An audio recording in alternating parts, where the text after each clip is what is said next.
Good morning, my dear students. Once again, I welcome you in my lecture.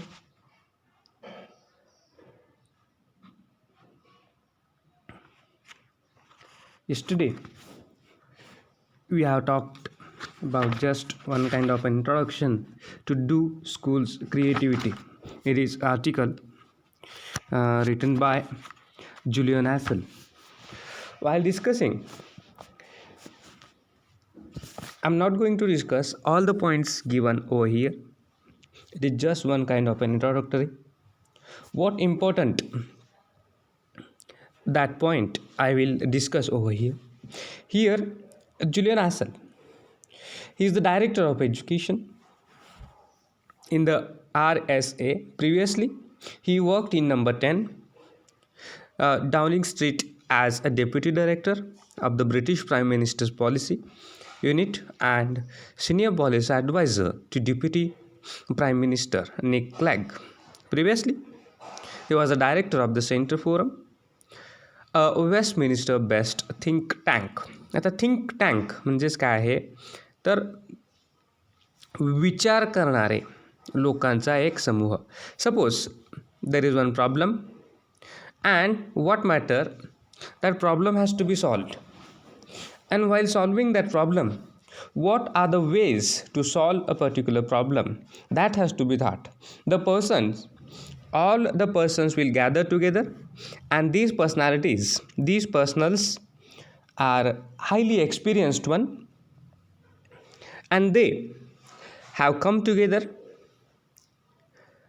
and they are thinking and trying to find the ways to solve a particular problem. Those personals are called as a think tank.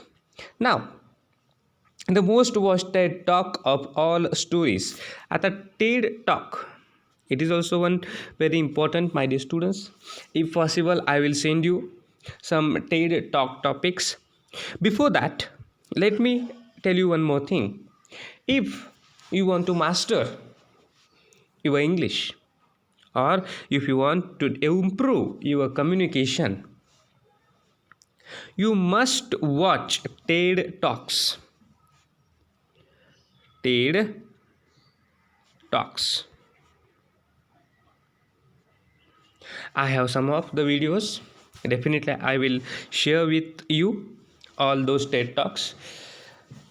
But if you want to improve yourself, your communication, your personality, you must go through the TED Talks. Definitely, it is one of the most important, most pious आपण म्हटलं तरी चालेल.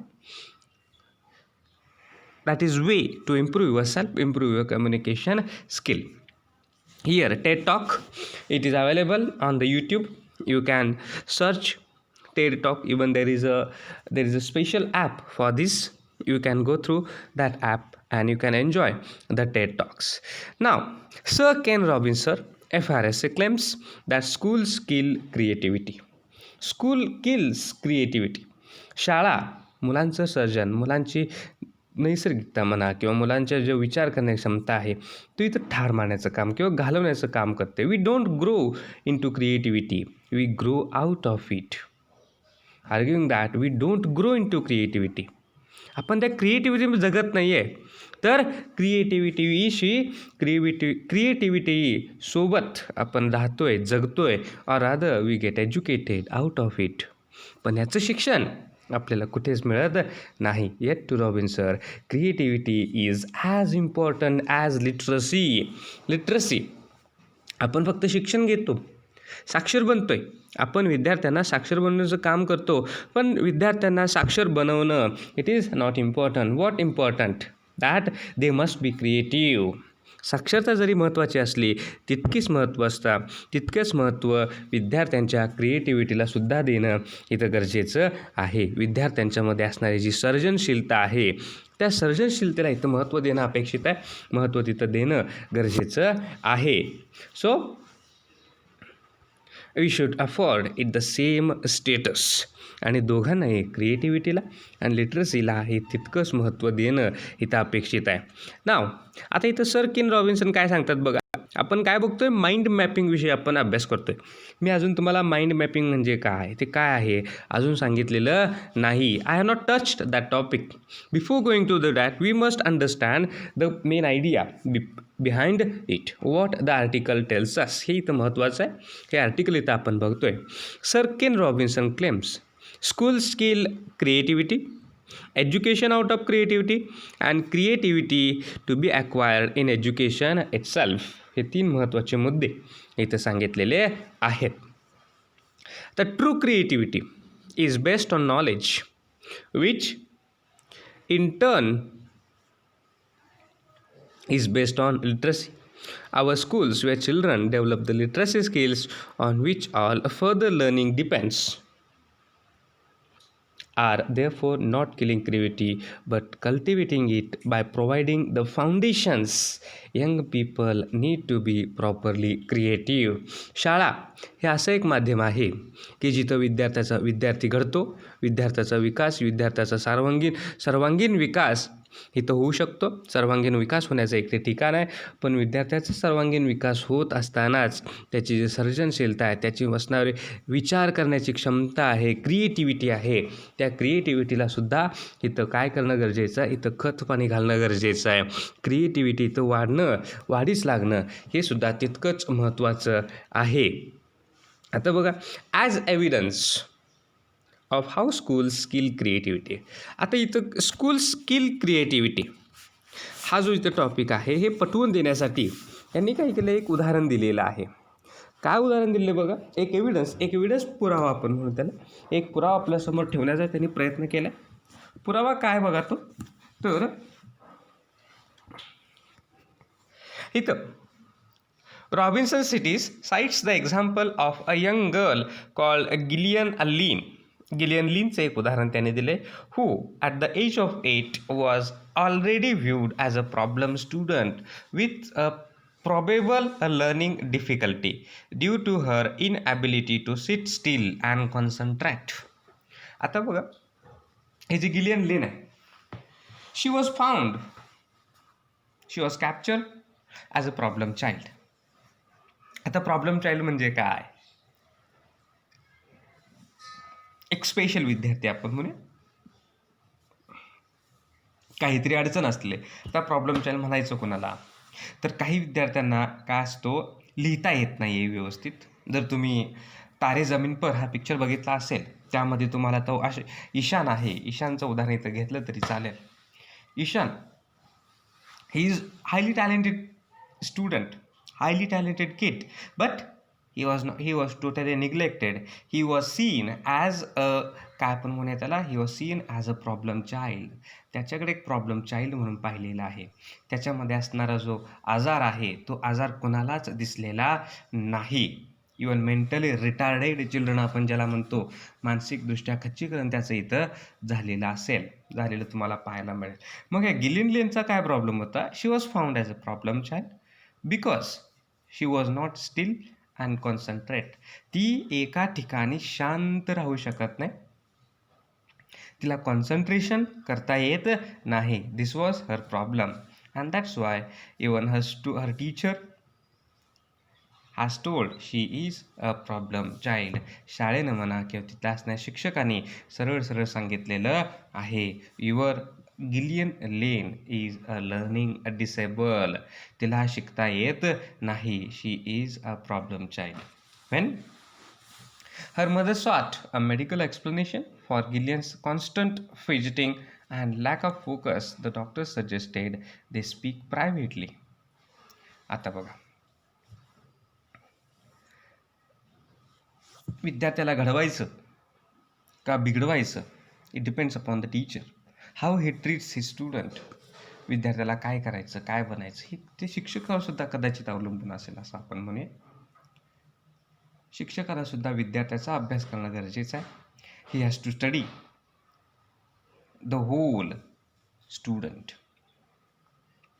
विद्यार्थ्याचा 360 डिग्रीमध्ये त्याला ठेवून त्याचा अभ्यास करणं गरजेचं आहे. तो कोणत्या परिस्थितीत राहतो, कोणत्या ठिकाणाहून येतो, त्याची परिस्थिती काय आहे, त्याचं मत काय आहे, त्याचे विचार काय आहेत, त्याचं वय काय आहे, त्याच्या भावना काय आहेत, त्याचे इमोशन्स काय आहेत, ह्या सगळ्या बाबींचा इथे विचार करणं it is the duty of the teacher. He has to think about it. He must concentrate upon all these things. And while concentrating, he has to create his own opinion. आणि त्यातनं एक स्वतःचं मत इथं तयार करणं गरजेचं आहे. And that opinion must be apt. आणि ते मत योग्यच असलं पाहिजेत, अतिशय तंतोतंत असणं गरजेचं आहे. आणि असं मत तयार करत असताना जर एकदा एका विद्यार्थ्याबद्दल वाईट मत झालं तर काय होतं, तर मात्र नक्कीच इथं विद्यार्थ्याचं नुकसान होतं. आणि असंच इथं गिलियन लिनचं सुद्धा झालेलं आहे. And that's why her mother has taken her to the hospital. आणि म्हणून त्या गिलियनला ही आईनं कोणाकडे घेऊन गेलेली आहे, तर डॉक्टरकडे नेलेलं आहे. डॉक्टर बघा काय सांगतायत, we should not speak in front of her, we will speak in private. आपण काय करूया, प्रायव्हेट एकांतात आपण बोलूया. And they left alone as the two adults got up to leave. The doctor turn on the radio, left alone in a music filled room. आणि काय केलं बघा, गिलियन लिनला त्याने एका रूममध्ये ठेवलं. आणि तिथून ते डॉक्टर आणि गिलियनची आई दोघेही बाहेर आलेत. आणि डॉक्टरनं बाहेर येताना मात्र काय केलं, रेडिओ ऑन केला आहे. आणि रेडिओवरती अतिशय सुंदर असं गाणं येतं त्यांनी प्ले केलेलं आहे. आणि ती एकटीच आहे. Gillian began to dance. आणि ते गाणं ऐकल्यानंतर Gillian not sick he said. Through the window the doctor turn to her mother. आणि गिलियन बिगॅन टू डान्स. आणि गिलियननं काय केलं, डान्स करायला सुरुवात केली. ज्यावेळी गाणं ऐकल्यानंतर तिच्या अंगात एक शक्ती, एक ऊर्जा संचारते. आणि ऊर्जा संचारायला लागते आणि त्यामुळे ती नाचायला लागते, ती डान्स करायला सुरुवात करते. आणि हे सगळं कोण पाहतंय, डॉक्टर खिडकीतून पाहत आहेत. आणि त्या आईला सांगतायत, गिलियन्स इज नॉट सो. ती काय नाही आहे, ती आजारी नाही आहे, you don't worry about her, she is a dancer. ती कोण आहे, अतिशय सुंदर अशी डान्सर आहे, ती एक नर्तकी आहे. She is a dancer, she dances very well. आणि ते अतिशय सुंदर असा ही डान्स करते. आणि हेच त्या शिक्षकांना दिसलं नाही, शिक्षकांनी पाहिलं नाही, किंवा त्या शाळेनं पाहिलं नाही. कदाचित शाळा फक्त अभ्यासावरती फोकस करत असेल. डान्स म्हणा, संगीत म्हणा, इव्हन ॲक्टिंग म्हणा, यासारख्या गोष्टी शाळेनं कदाचित निग्लेक्ट केल्या असतील.